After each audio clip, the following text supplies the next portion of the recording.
How debt is used by the wealthy to stay wealthy. Becoming debt-free is one of the biggest goals for most Americans, whether it is student loans or a mortgage. Paying off these loans as quickly as possible and reducing the amount of interest that we pay ultimately determines how much money we keep.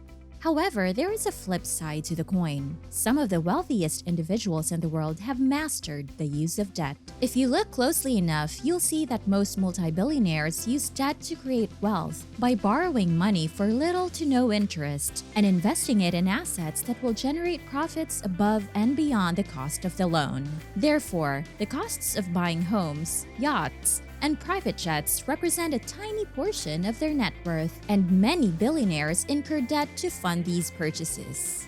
Hi, and welcome back to another video of Finance Sense, where we cover all the latest trends in the financial markets and the economy. But before we start, make sure to like this video, subscribe, and click on the notification bell to stay updated with our videos. Now let's get to the video proper.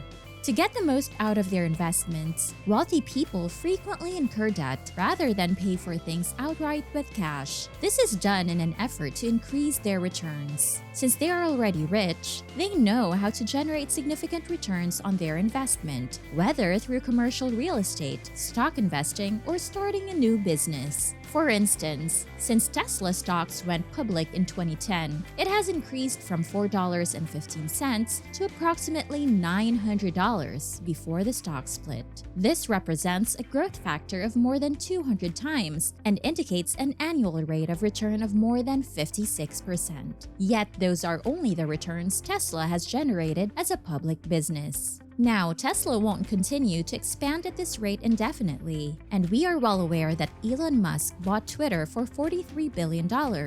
But to be a profitable investment, Twitter would need to continuously outperform Tesla's yearly return, which is unlikely. The same approach of optimizing profits through debt applies to much smaller purchases. For instance, Elon was just beginning to emerge from production hell and was on the verge of bankruptcy when he took out his $61 million mortgage in 2019. In fact, Tesla stock crashed to just $36 a share in June 2019, not long after Elon took out these mortgages. Now, imagine if Elon opted against getting a mortgage and instead chose to sell $61 million worth of Tesla shares to pay for his properties. Since reaching this low point in 2019, Tesla stock has experienced a significant increase. Hence, the $61 million in stocks he would have needed to sell to buy his properties would now be worth several times more than they were before. This argument becomes much more relevant when discussing assets that lose value over time, such as a private plane or a boat. If you hold on to such properties for more than a few years, you can count on seeing a 70 to 80% loss in value. Hence, paying for these items in advance makes little sense. The only reason you would pay for them in advance is to feel more at ease. However, taking on debt is unquestionably the best course of action in terms of returns. Secondly, in addition to wanting to make the most out of their investments, one of the primary reasons that billionaires take on debt is that they have no other option. They may have tens or even hundreds of billions of dollars on paper, but most of this money is entirely illiquid.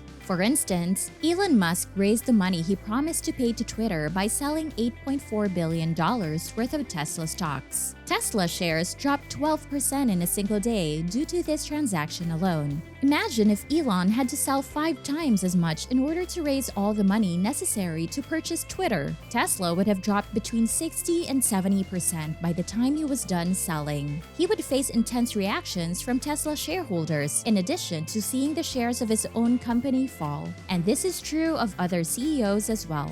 For instance, it took Bill Gates 25 years to sell his Microsoft stocks. At least investors and retail customers can sell stocks if they want to. However, due to a policy known as stock vesting, many small billionaires have no other option. If the business is in trouble, business owners typically don't want high-level executives or workers to sell a lot of shares. selling would just result in the stock falling further deeper and put the business in a worse situation. Thus, the majority of businesses adopt a stock vesting policy that prohibits workers from selling their shares for a predetermined amount of time. For example, the vesting period is 4 years for Google and Apple. Most wealthy individuals, such as high-level executives or billionaires, only have quick access to their cash compensation, representing a small portion of their overall income. As a result, even if Elon, for example, may comfortably afford a $20 or $30 million house on paper, however, in reality, he lacks the funds to purchase such a property and must take out a mortgage. One of the things that have to be taken into consideration while attempting to maximize returns and liquidity is taxes. Many people believe that billionaires should pay more taxes. Yet this wouldn't really make a difference because the wealthy employ various clever tactics to reduce taxes, including using debt. Returning to Elon's $61 million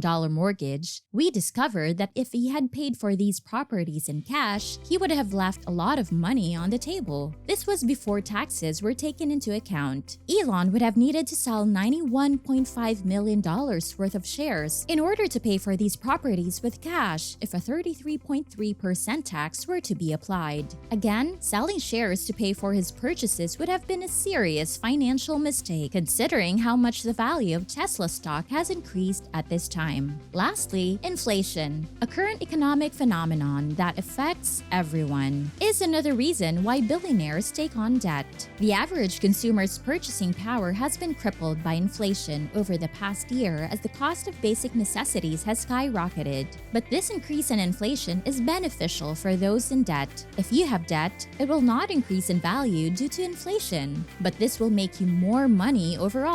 Sadly, salaries often fail to keep up with inflation, particularly during periods of severe inflation. However, even if your income doesn't exactly keep up with inflation over the long run, you can still benefit from this method. For instance, a dollar today is barely worth 50% of what it was in 1989. Let's now imagine that you paid $300,000 for a 30-year fixed-rate mortgage in 1989. At first, your mortgage payments may consume as much as half of your monthly income. But let's imagine that your salary doubles after 30 years, owing to inflation and promotions. At this point, even with somewhat conservative growth estimates, the same mortgage payment will only account for a quarter of your monthly salary. Yet if your salary increases by 5 or 10 times over the course of those 30 years, as many billionaires' incomes do, your mortgage will be a small portion by the time you pay it off. This method is not just used by billionaires. This is one of the main strategies governments use to lower their long-term debt loads. In the future, servicing debt should be less of a hassle than it already is. Thus, wealthy people seek to take advantage of this. After hearing about all these benefits of using debt, you may be wondering whether this strategy will work for you.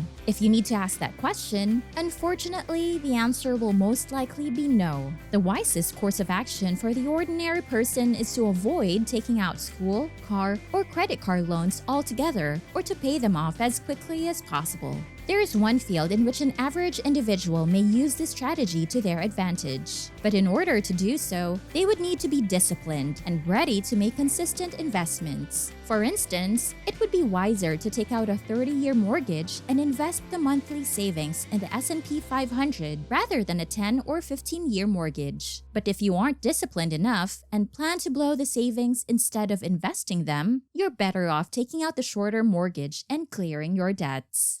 It appears that we have reached the end of this video. Thank you for watching this far. Please subscribe and give a like if you enjoyed this video, and comment your thoughts below. This is Finance Sense, helping you keep up with all the latest trends in the financial markets and the economy. See you next time.